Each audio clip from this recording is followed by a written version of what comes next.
নমস্কার, সোমার স্পেশাল কিচেনে আপনাদের স্বাগত জানাই। আজকে করব ফুলকপি দিয়ে বড়ি দিয়ে পোস্ত। চলুন দেখি। আচ্ছা, এটা হচ্ছে পোস্ত, এটা আমি বেটে নেব।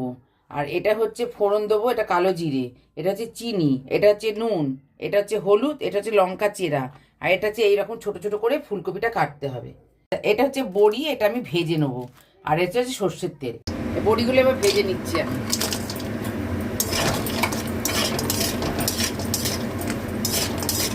এবার আমি ফুলকপিগুলো স্যালো ফ্রাই করে নিই, হালকা করে ভেজে নিই। হ্যাঁ, এটা আমার ভাজা হয়ে গেছে, এবার আমি এটা ঢেলে নিচ্ছি।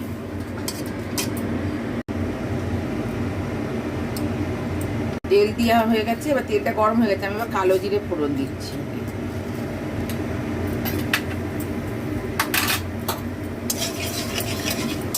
এটা আমার ফোড়নটা দেওয়া হয়ে গেছে, এবার কপিটা দিয়ে দিলাম।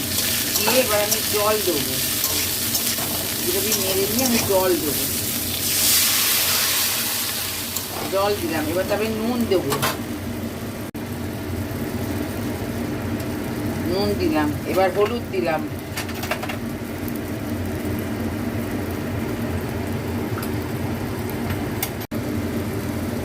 কাঁচা দিচ্ছি। ভাপানো হয়ে গেছে, এবার আমি ঢাকা খুলে বড়িটা দেবো। বড়ি ভাজাটা দিয়ে দিলাম, আর দিলাম পোস্ত।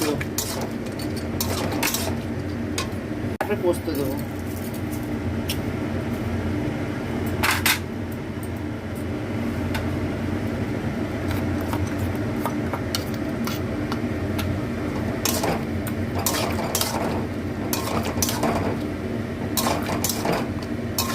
এবার পোস্ত দেওয়া হয়ে গেছে, চিনি দেওয়া হয়ে গেছে, এবার আমি একটু চাপা দিয়ে ভাপে একটু হবে।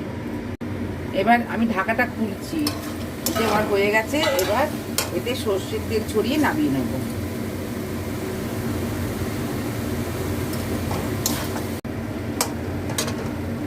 আজকের মতন এই পর্যন্ত। আপনারা লাইক সাবস্ক্রাইব করবেন, আর এটা করে খেয়ে দেখবেন নিরামিষের দিনে এটা খুব সুন্দর হয়। নমস্কার।